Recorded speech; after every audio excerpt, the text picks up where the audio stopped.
think of. Voy a chacar! Hey! PartyGammon.com. Everyone's playing. The Atlantis Resort in the Bahamas is hosting the first ever PartyGammon.com Million. The backgammon fraternity has never seen an event like this before. The best players from around the world have been whittled down to 2, and they go head-to-head for a seat in the Backgammon Hall of Fame.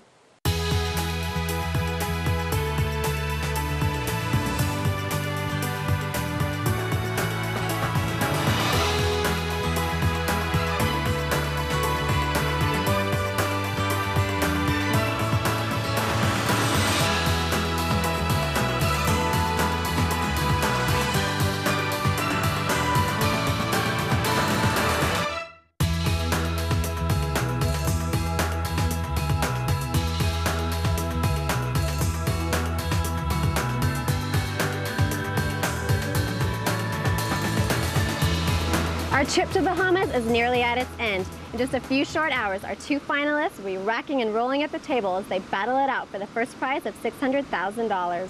It's Danish internet qualifier Lasse Madsen and German superstar Andreas Martin who will be fighting it out for the trophy. It's going to be an exciting match. But first, throughout this series, we've taught you the basics to help you play backgammon at home. Our expert is back to remind you of what's been covered and the lessons that have been taught. Hello, my name is Julian Wilson. Wow, here we are at the final of the world's first $1 million backgammon tournament. To help you follow the commentary in what promises to be an exciting final, we're going to summarise the lessons from each of the first 4 tutorials. In the beginning, we looked at setting the board up, the rules, the etiquette, and that initial fight for the key points of the 5 and the 7 point. We then looked at avoiding the common mistakes. Leave some flexibility in your position. Don't run when you're behind in the race. In the 3rd program, we introduce you to the numbers, the ways of measuring risk in a given position, and the cube and its effect on the scoring. In the 4th program, we taught you how to be more lucky more often. The principles of duplication and diversification. Certainly as a beginner, it's one of the very first things you want to learn. You want to learn how to play the opening rolls because they come up every game. So basically you've got a position that you've memorized. You have the opening position with 5 checkers here, 5 checkers here, 3 here and 2 there. And you know that when you roll a 3-1 in that position, which comes up a lot, you're going to make your 5 point. If you don't know that that's the right play, then you're going to be beat a lot. So learning the opening moves is probably the most important place to start. The most common mistake is being a chicken. The beginner is so afraid to open blad, to leave 1 checker open. And you're just so scared that you just want to make it home quickly, safely, and it doesn't work. Unfortunately, you will open in the end, you will, give it a chance. So the mistake is that people concentrate on actually going home safely, which is a very wrong thing because you have to build a house, you have to control so many other things. A little knowledge is a dangerous thing. You know a little bit, then you begin to recognize when your position is worse than your opponent's. But the point is that just because your opponent is worse doesn't mean you should pass the cube. If you take the cube, you have a chance to win the point that you would have lost, plus another point. And so the odds are about 3 to 1. If you have 1 chance in 4 of winning that game, then you can take the cube. And most people don't think that way. They just think, am I more likely to win than I am to lose? But you have to think, do I have 1 chance in 4? If you're on roll, you'd like to have a lot of good numbers playing for you. That's diversification. I mean, if you can close a guy with, 4s and 5s, and but then you turn it around when the other guy's on roll. You don't want him to have 4s and 5s. You want him to have 5s here and 5s over here. That's duplication, minimize shots, basically. So that ends our tutorials. I hope the lessons learned are going to help you to follow the commentary in this, the first $1 million backgammon tournament. I also hope we've taught you enough to help improve your game and help you to be more lucky more often. Giants of backgammon don't come any bigger than the man I'm sitting here with now. Knack Ballard has been at the top for over 20 years, and he's still at top of his game. Now, Knack, tell me what you love about backgammon. I like the tactile feel of the pieces, the dice. It's a very aesthetic game.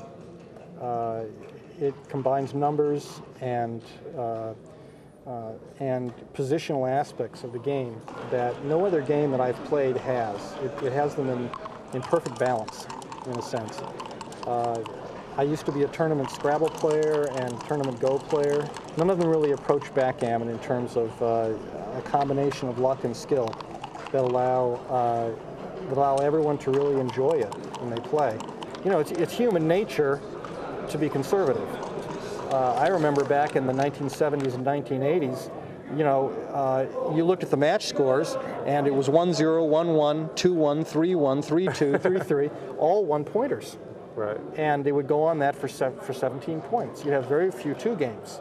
And that's because people would double very late. They were afraid that to give their opponent the cube, and they would pass everything, which of course isn't even consistent, because if someone's going to pass everything, you should double them early, right? I've seen you described as the father of aggressive backgammon. Would you agree with that? I made two fantasy characters. One of them was Ronald Runner, and the other was Donald Danger. And Ronald Runner would play all the safe plays. He would just run and stack his checkers, and Donald Danger would make all the aggressive plays that were fairly common back in the 70s. And I logged all the plays, and at the end, Ronald Runner came out ahead. So the idea was to play very conservative checker play and aggressive cube play. And it took a long time for a lot of people to figure that out until the computers came along. Right. That they were able to, you know, people learn so much faster now. Is it a mistake to call backgammon purely mathematical? Certainly there is a lot of math involved, but there is a positional aspect in playing the game. And backgammon is very much a visual game. So there are people that know very little math that can play backgammon very well. There's a lot of young Germans and Scandinavians coming into the game. Are they worth keeping an eye on? Are there any that you have your eye on? Oh yeah, I mean, they definitely have their eye on me. They're out to get me, and just because I've been fortunate, and they want the success that I've been fortunate enough to have recently. But they'll get there, and you know, I'm going to have to work like a dog to stay ahead of them. On our feature table, it was Dane Lasse Madsen, a part-time player and an internet entrant, against the giant of backgammon, Knack Ballard. Madsen raced to an early lead, but Ballard showed his experience and rolled his way back into the match. A big game at 18-15. Had luck on the Dane side, and Lasse Madsen became the giant slayer to be first into the final. What a great story, and one more hurdle for the trophy. On the other side, Andreas Martin taking on Ralph Jonas in an all-German affair. Both very experienced players and both qualified online, but at 19-19 it became do or die. Martin's with the roll to win and the place in the final. Atlantis, the stunning island bringing life to this ancient city, is usually a relaxing place, but the PartyGammon.com Million final has arrived, and everyone's feeling the tension. Join us for more action after the break. Now, buddy. PartyGammon.com.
Verdammt nochmal!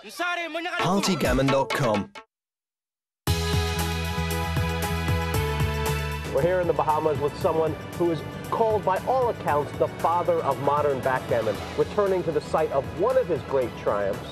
It's Paul McGreal. Now, Paul, why is backgammon a great game? Oh, why is it a great game?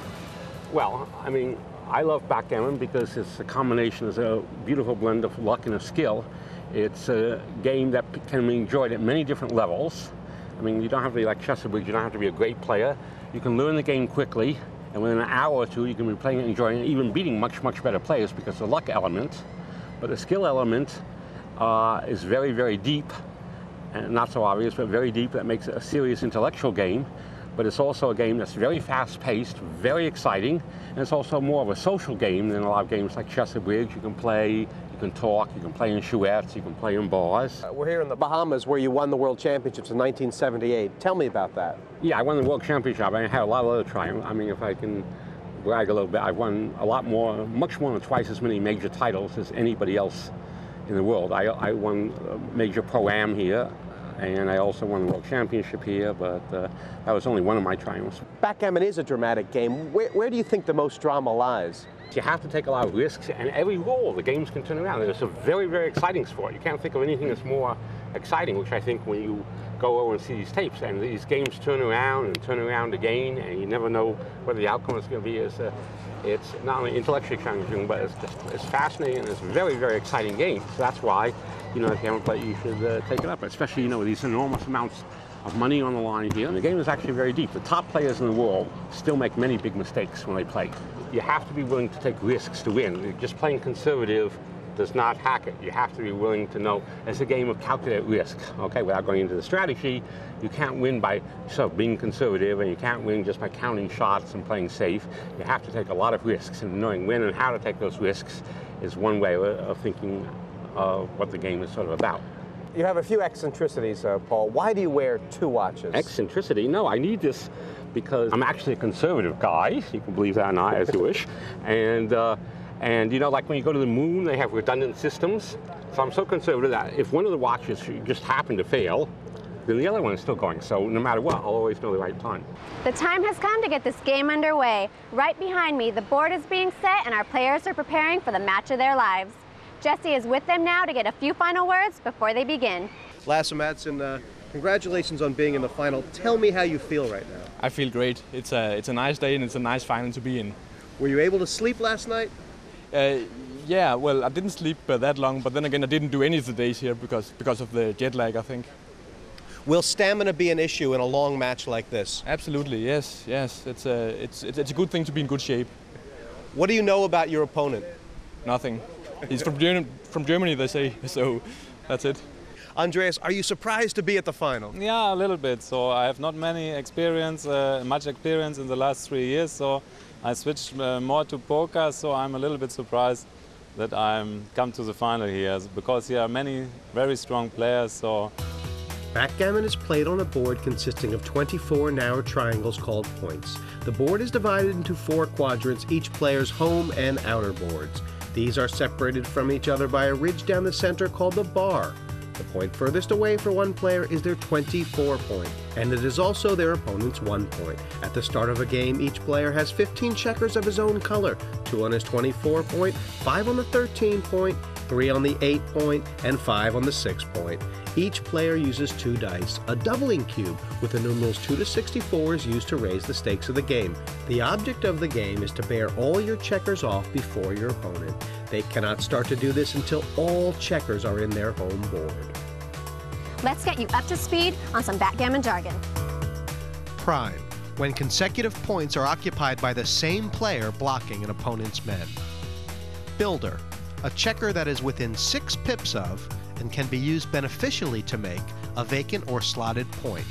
Anchor, an anchor is a point you occupy in your opponent's inner board. Enter, to move from the bar into the opponent's home board, the opposite of fan. To fail to enter, sometimes also called dance. This is Howard Markovich welcoming the players, the finalists of the first ever $1 million backgammon tournament. Lasse Madsen on the left, Andreas Martens of Germany on the right. playing to 23 points. We're picking up at game 8. Early on, Madsen had a lead. I think he ran out to a 6-0, 6-1 lead. But Marsden has closed the gap and has now taken the lead at 8-6. And we're joining the action here in game number 8. Little has happened so far. Quite often, people don't always get the perfect opening rolls. What you see is slotting, splitting, creating more opportunities to make those key points early on. And here Mertens has a 5-2 and hits, sending Madsen to the bar. Madsen would like to come in with a 5 to secure an anchor, but can't. He's got 2-6. It's an awkward roll. Julian? Yeah, there aren't really many options. Slotting, the old adage of if you can't find what to do, put it where you want it to be, is reasonable here. That's what he's done, but he's been hit by 6-3. He'll hit with a 6, and now rather than keep going to play safe, which a beginner might do, he hits a second checker. He goes for the whole thing. Come out and hit then hit again. Absolutely. The importance of the second man on the bar minimises the return shots on his own 5-point. It actually reduces the chance of being hit, not increases. But Madsen has rolled a 5-1, an excellent shot. Both checkers come in, sends Mertens back again, and around we go. This time 3-6, forced in with a 3, and he really has no good 6. So he puts a checker where it'll do him the most good. He really doesn't have much choice. There's loose blots everywhere. That's right. I think the 6 here is good as well. It duplicates Red's 4s. He'd like to hit him, but he'd rather make his own 5-point. So the 4 actually is less exposed than it appears. Well, 5-1, this doesn't do it. Doesn't make an anchor, doesn't hit the man off the 9-point. It does hit on his bar point. It'll almost certainly, well, he's looking at hitting 2 now. This is a bold move. Now, if this doesn't work, it could really explode on him. Yes, it's a bold play.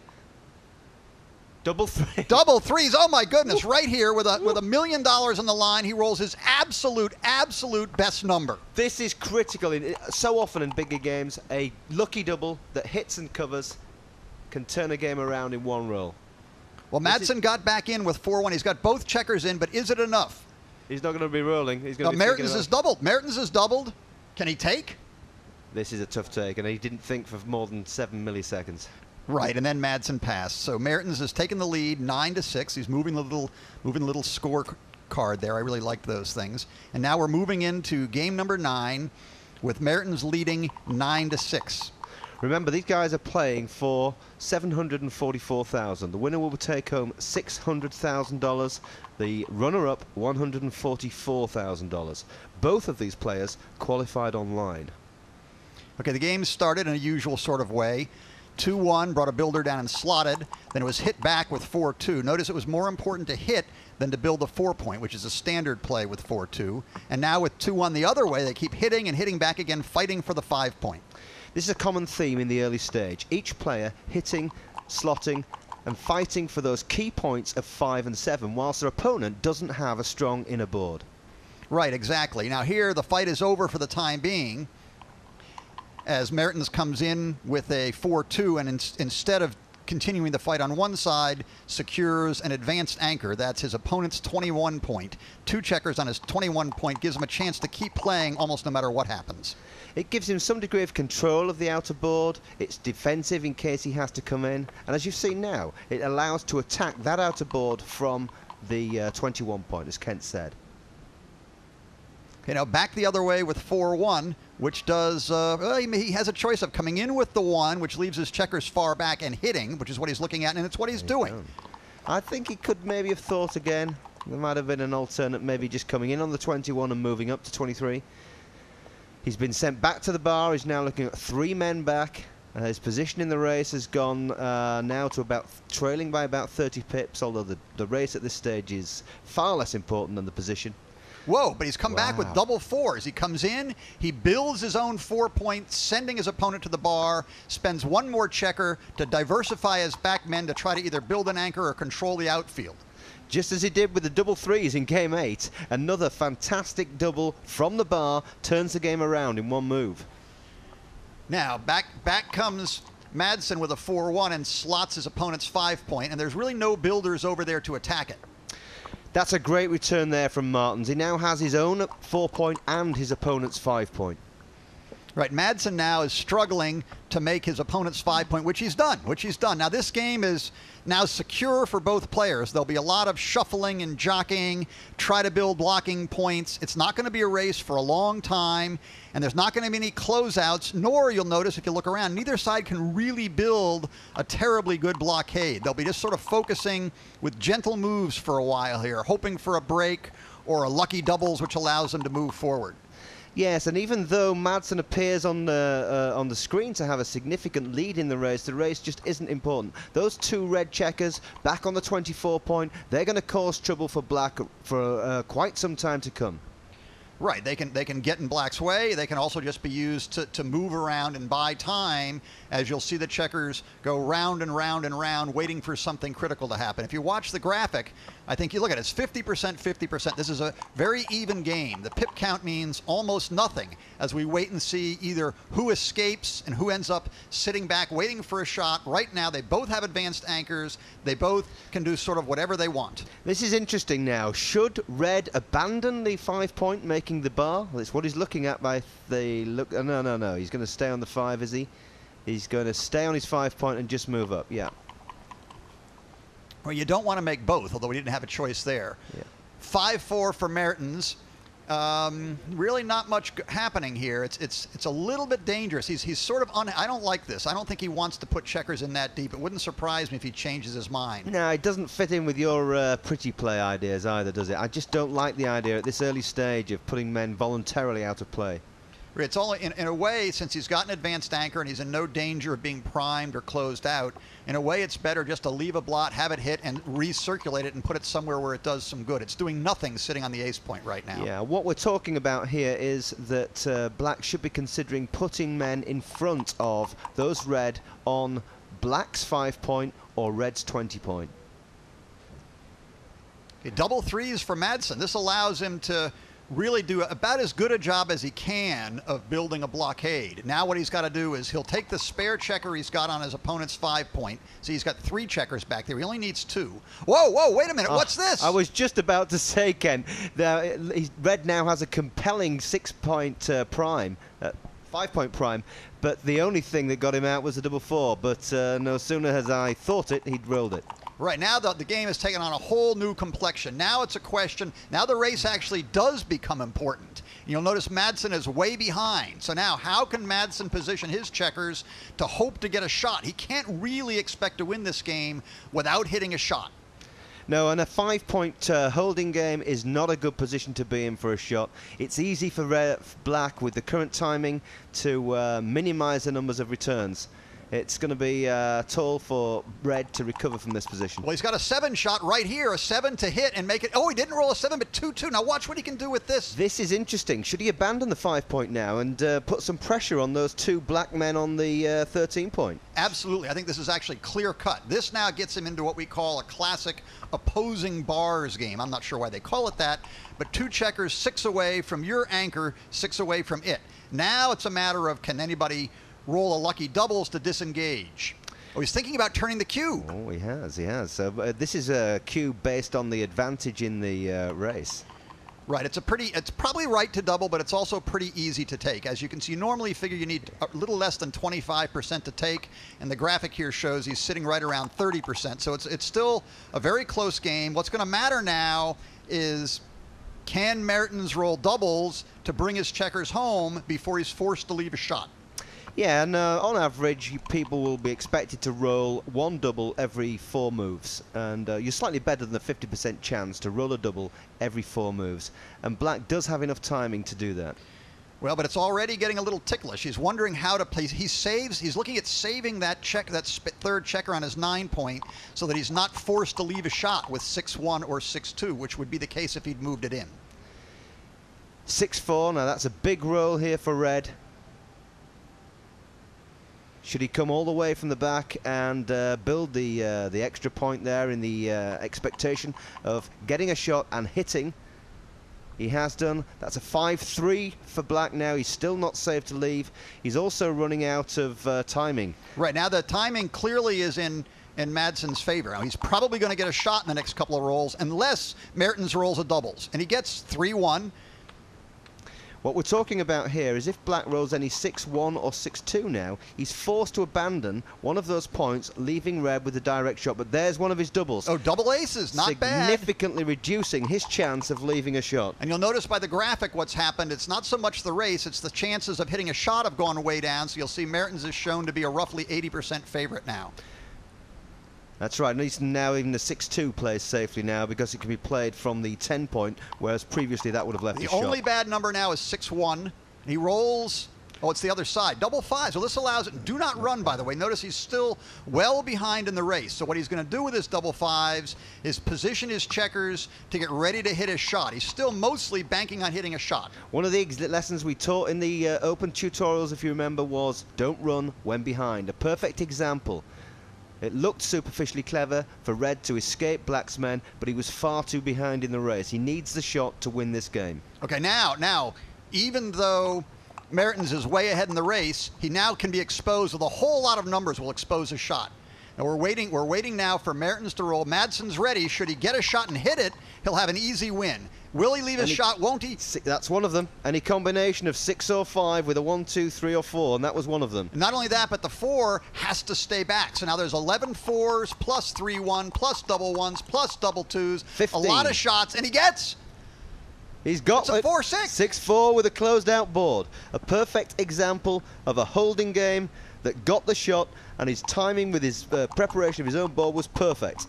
Now, actually, why is he not redoubling? He's not redoubling because he can redouble next turn. He's actually got 1 or 2 rolls here to play around and consider winning a gammon or a doubled game. If you're wondering what's happening with regards Black's roll, although he can't effectively come in with any roll, he is required, under the rules of the tournament, to click the chess clock to indicate he's made his play. Right. Meanwhile, Madsen's still trying to squeeze a little bit of extra out of this. As long as he has no chance of leaving a shot, there's no reason to double. He could win some fluke gammon. As soon as there's some chance that he might leave a shot, he'll probably turn the cube and claim his 2 points. What Madsen's thinking about here is to ensure not to leave a shot. That requires keeping the last 2 points even. Double 4 should really be played from the back. I'm not sure why he's doing this. That wasn't necessary. Ken? No, I agree with you, Julian. Now he's basically going to be forced to double, in which he did, and he claims his 2 points, and we move on. It's been nip and tuck, pips for luck, but who will take the iced cube for victory? We'll see after the break.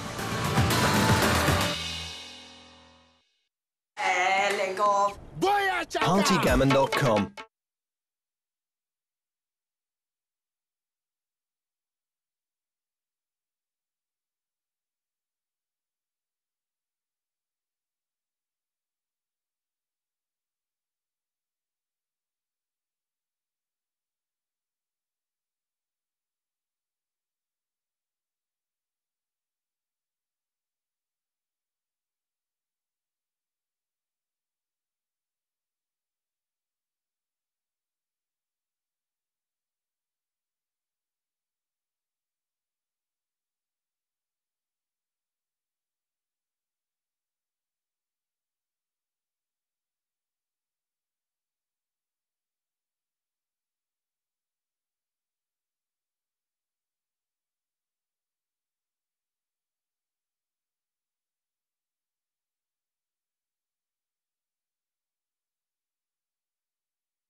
PartyGammon.com.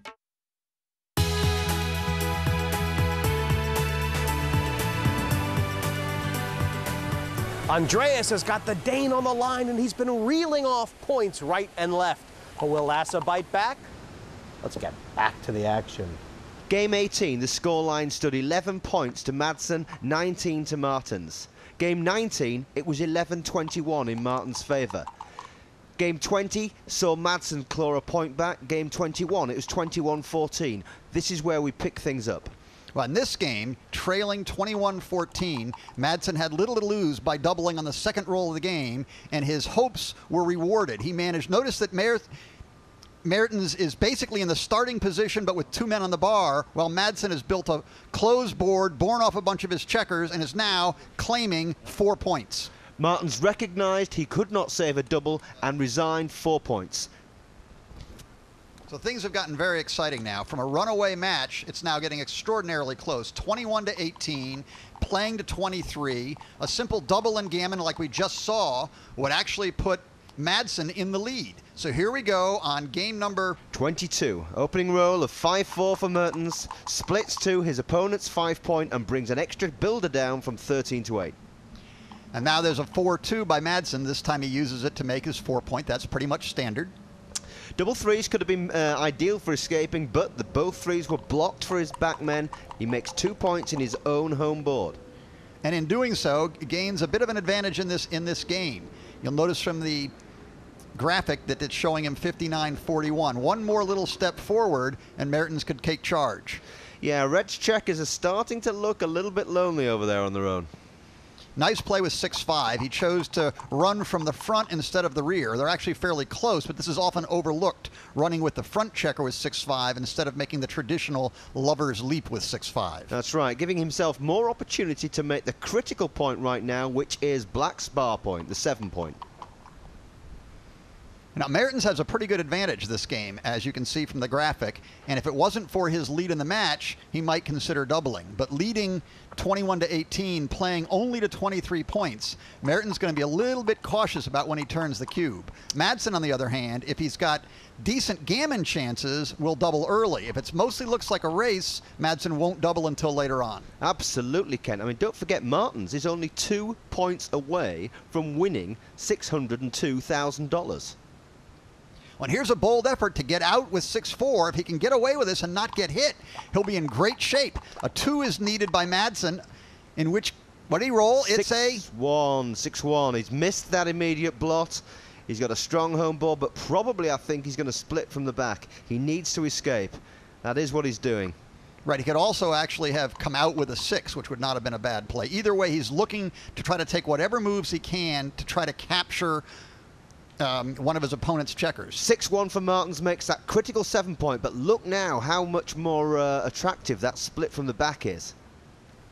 Well, he's actually thinking about this a little bit. He's actually looking at hitting 2, which I don't think is appropriate in this position. He can also play safe. He can either play with a blot back on the 14 point or the 11 point on the chart there. It's his opponent's 11 point. Well, he chooses to make the bar point. I'm not sure this is right. He's left himself open to any 2 or 3-5 to be hit. And that's a 2-1. It's one of the best hits, along with 2-4, 2-6. He not only hits, he makes that 5-point prime. This game is turning round quickly. It's extremely double-edged. 2-6, not a particularly good roll by Mertens. Coming in with a 2 is not really where he wants to be. Oh, look now Madsen is now looking at the double-edged nature of the game, and he's offering a cube. If Mertens takes it, all he has to do is win the game, and he'll win the match in 600. He's taken it now. We've got to sweat this game all the way to the end. There's no redoubles. There's no anything. This is it. This game is going to be played to the end, and either Mertens is going to be our champion, or it's going to be a very, very close match. If Madsen can win a gammon here, he could actually take the lead. Look, double 6s, Julian. What's happening? Even a single win for Martens here wins him the match. That double 6 has put Black on the bar. Red's in the lead. He's got the initiative. Black's now found with a double 5. Red must escape now. He needs 2s and 3s combined with 5s and 6s to escape. Ooh, double 5s. This is actually a terrible roll. Red could easily overrun the play here and be forced to break his board. Look, he's forced to put a checker deep on his own home board. He's still got 2 men stuck back behind that imposing prime. It's trouble. Oh, and 3-4. He hits and comes out. He's got 3 checkers behind the better part of a 6-point prime. Just look at what happened to Martens' chances of winning after that hit. Right up to 87% now. That was a phenomenal turnaround with that single hit caused by not being able to escape with a double 5. Look, 4-2. Madsen rolls his absolute best. He's in with an anchor on his opponent's 4 point. The race is actually quite close. Now, there's something very subtle going on here. Madsen really needs to roll a 3 in order to bring his back checker up onto a stack of 3 so that he can try to get them all out together one way or another, or even free one and then the others. If he's forced to leave with just one checker, he's going to be counterattacked and could be quickly crushed. A 3 is critical. Double 2. First of all, Red must exit from the 6-point, breaking his own board, but that's not the real problem. The real problem, as Kemp pointed out, he now is going to have to abandon that 21 point with a 5 unless Red throws a 3 next roll. Okay, meanwhile, Mertens is basically just trying to wait and see what happens. There's not much he can do. Here he's just going to bring a builder in so that should Madsen run out with a 6-1 or a 6-2 or a 5-1 or a 5-2, he'll have most checkers, his checkers in best position to either close out the hole on the 4-point or... He's got the 3, Ken. He's got the 3. Sorry to trouble you, but that's taken a big weight off his mind now. He's not going to have to expose a single blot on that 21 point. Okay, now the game has changed again. Mertens is still, he's leaving his back checkers spread out. I'm not sure that's right, but what he's thinking is leaving his back checkers spread out so that he's got a better chance of hitting Madsen should he jump out. I'm not sure the right play when all is said and done isn't actually to link up just like that and then wait and see what happens. Technically, although the percentages look strongly in Martin's favour, you may think, why are the pip count lower for Madsen? Okay, what's happening here is it's not yet a race, and it probably won't be. Here, Madsen's trying to get away with one checker. If that checker gets hit and gets sent back, the race changes dramatically. Well, it wasn't, but let me catch up a little bit. What's really rates to happen here is can Madsen get out with both checkers at the same time? If he can't get out with both checkers at the same time, then it's not likely to actually be a race. It's all going to hinge on how well Mertens can attack the blot which remains behind. So let's see that the key. Oh, double 5s! He's done it! Double 5. He's put himself right back in contention in this race now. That was necessary because Martins only needs a single game to win this championship. Now Mertens is filling in the holes in his home board, preparing for a bear-off. We've got a very close race. Look, the graphic shows us. It's 66 pips to 67 pips, 54% to 46%. After this roll is played, double 3s, the graphic's probably going to shift, and you're going to see Madsen has the edge. It's just a matter of who rolls more pips at this point. It's just a simple race, a race to the end. There's no stopping along the way. There's no turning of the cube. And all the analysis over all the years in backgammon have changed this fundamental. At the end of the day, it's a race, and this is where we are now. Yeah, and players, for all the years, watch beginning players, intermediate players, even advanced players sometimes shake their dice real hard here. Look at this, shake, shake, shake, shake, shake. You got to try to shake out a big roll, and he gets double 3s, another doubles. It looks like Madsen is making a move now. He's got up to the 3-1 advantage to win. Double 6s! What a roll, what a game. These guys are playing for the spectators. In one roll, he's gone from 75% one way to 75%, and 2-1 is worst possible shot. Things are slipping away. It looks like Mertens is going to be our champion unless there's a major comeback. I can't imagine what's happening to their blood pressure. Forget the chest clock. They should be hooked up to a blood pressure machine. He really needs 4s, 5s, or 6s. Those are really the only rolls which... Oh, 4-2 takes 2 checkers off, but he's still in big trouble. It reversed again. Madsen is now 1-4 underdog in this game. Madsen's a big trouble. It looks like the match may almost be over. I mean, he really needs double 5s, 6s are here. And what does he get? Double 5s! You keep calling the number, Ken. What do you expect? Oh my goodness! Oh my goodness! Now it's getting very close. Now Mertens has to not miss. As long as he doesn't roll. Oh, he's done it. He's missed. He's rolled a 4-1, one of his worst shots. Now he's got 5 checkers left, and Madsen has 5 checkers left. This is a 3-roll position. All that matters now is doubles. Does he roll doubles or doesn't he? If Madsen doesn't have to roll doubles, doubles would ice the game for him. Mertens needs doubles. 6-2, that's not doubles. He's going to have only one more chance, and that's assuming Madsen doesn't preempt him and roll doubles first. He can ice it. No, he does not roll doubles now. Double 3s, 4s, 5s, and 6s. What is it? It's 4. Oh, it was not doubles. Can you believe this? Madsen's come back from 21-11 to 21-20. This tournament is buzzing as we inch closer and closer to the final. Each move could make or break their chances of taking home the crown. Who will be our first champion of the PartyGammon.com Million? Find out after the break.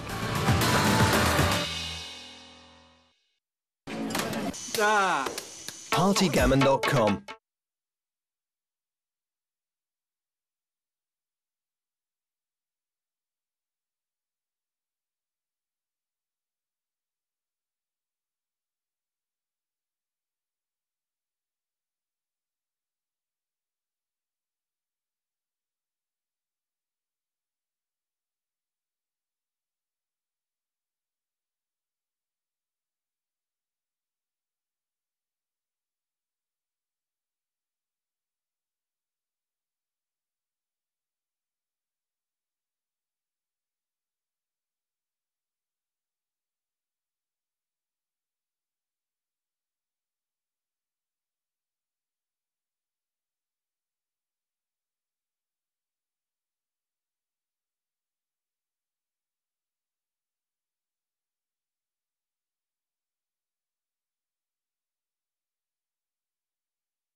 Now, buddy. PartyGammon.com.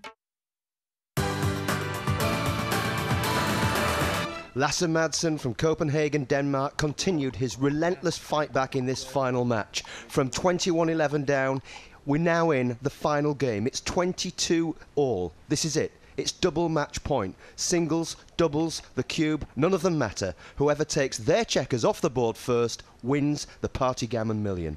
And here, even at the very first roll of the game, Mertens finds he's got an interesting decision. Normally with double fives, he'd make a blitzing attack. He'd make his 3-point and his ace point like this and go for a quick blitz, a closeout, win the game quickly, and usually win a gammon. Now what he's thinking is he doesn't need a gammon. Perhaps he should take a different strategy and just take the 10 pips, leave no shots, and play slowly. That's what he's done, right or wrong. Quite often in games like this, double match point, strategies may change. As Kent says, a double game doesn't matter. Players will try to give themselves every option of winning. Okay, now the Madsen rolled a great return shot with 6-5 and made the 18 point, his opponent's bar point. But then Mertens right away rolled double fours. Now he's looking at moving both back checkers out. He's not building any home board points. He sees a simple path to victory, run his back checkers out, run home, and win. Normally with this 5-1, you may see players coming up on the 5 point, but what Madsen is thinking about now is he needs contact. He's going to come in on the 1 point and stay there. It's not flexible, but it keeps him in touch with all of Black's men. Right, he's hoping to make it difficult for Black to come home safely, so he stays as far back as he can in the hopes of getting a shot. And here it's worked. It's worked. Mertens has rolled 5-4, and he can't play safe. So rather than play safe, if he has to leave a shot, he decides to hit off his ace point and try to force Madsen to come forward. He can run, but he can't hide. And 5-4, he's hit that shot. A great from the bar. Now that 5 hits the 4. That changes the race completely, and now the nature of the game is swung around. 3-1 here is fairly simple. Come in, start to build this 5 point. And that's what he's doing. It's looking, if you look at the pip count, if you look at the percentages, the game is shaping up to be a race. What a great double ones could change all that. Now there's a nice blockade here. Mertens really needs to get out of there, and he does. 6-5. I'm sure you're going to see the percentages change again. That was a phenomenal escape there from Houdini Martins with a 6-5 after that great double one. Now there could well be very little further contact. Both sides, what matters now is rolling big rolls. Mertens is going to want to roll double fives, double sixes, take advantage of his lead in the race, and just come home. The 4-1 for Madsen does very little. He ideally wanted to safety that blood. He wasn't able to. He reduced it to minimum shots. Okay, now 3-1 by Mertens really does nothing. Big rolls are really what matters here. Both sides are just trying to race home. In particular, Mertens wants to roll a double so he can disengage, so this opposing bar game goes away. Madsen is looking for a hit. He's still significantly behind in the race. He still has racing chances, but I'm not sure about that last one there, Ken. Looked a little inflexible. Probably better to keep the checkers spread out a little bit. It's minor. What a great double one here now from Martins. What this does is significantly reduce his chance of leaving a shot, bringing those trailer checkers in contact with his 8 point.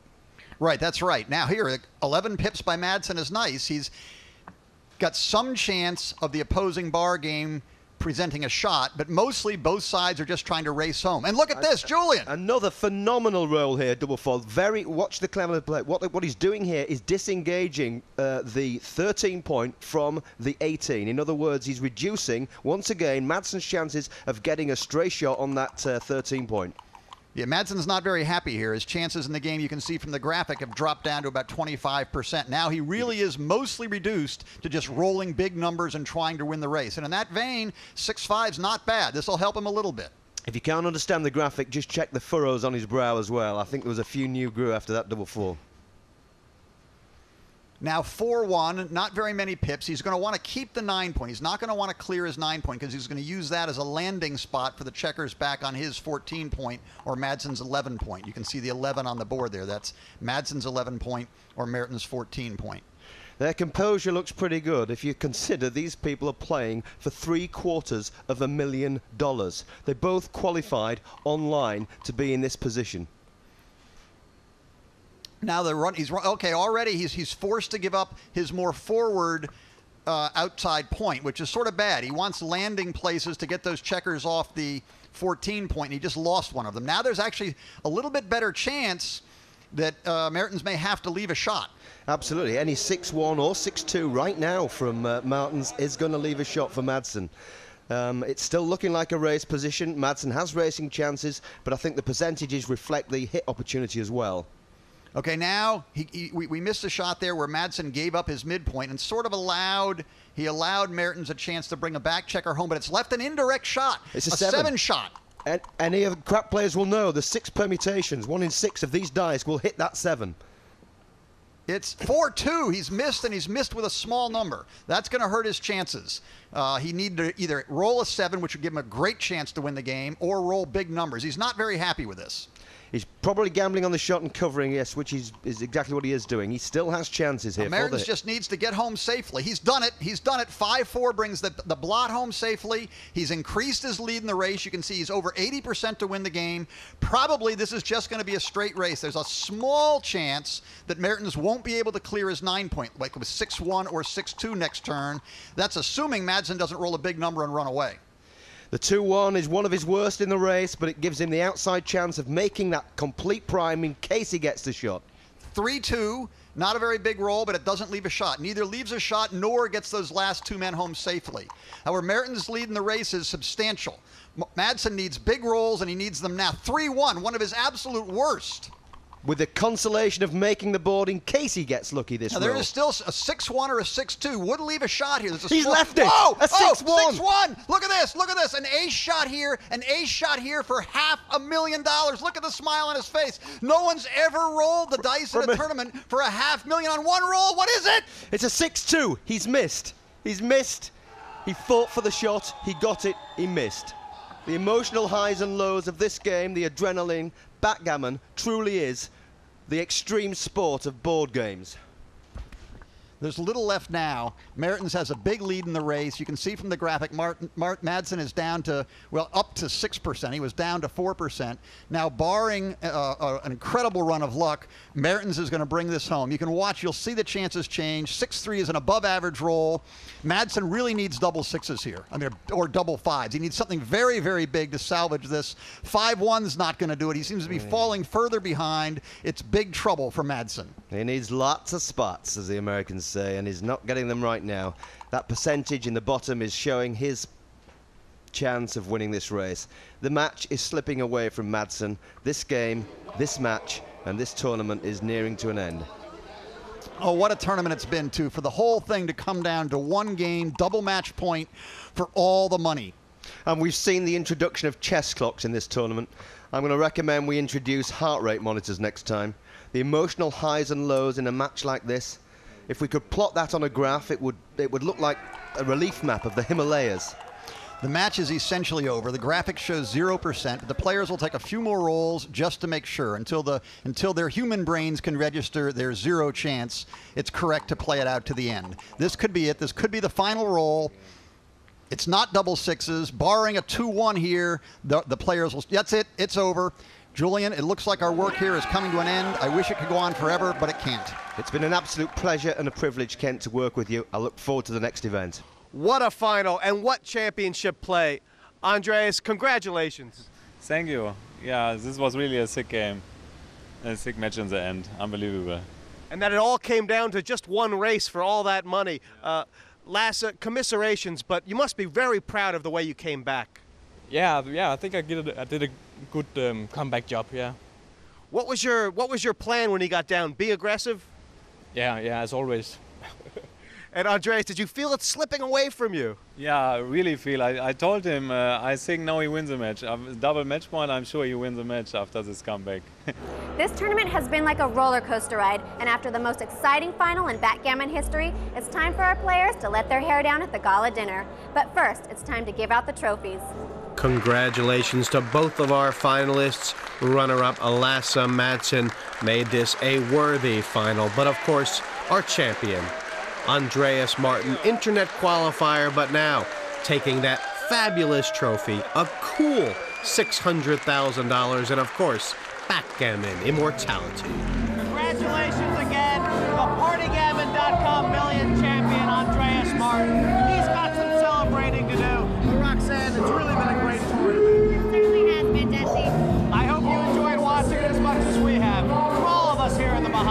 We'll see you the next time. There's a man on the board and a dice in the bar.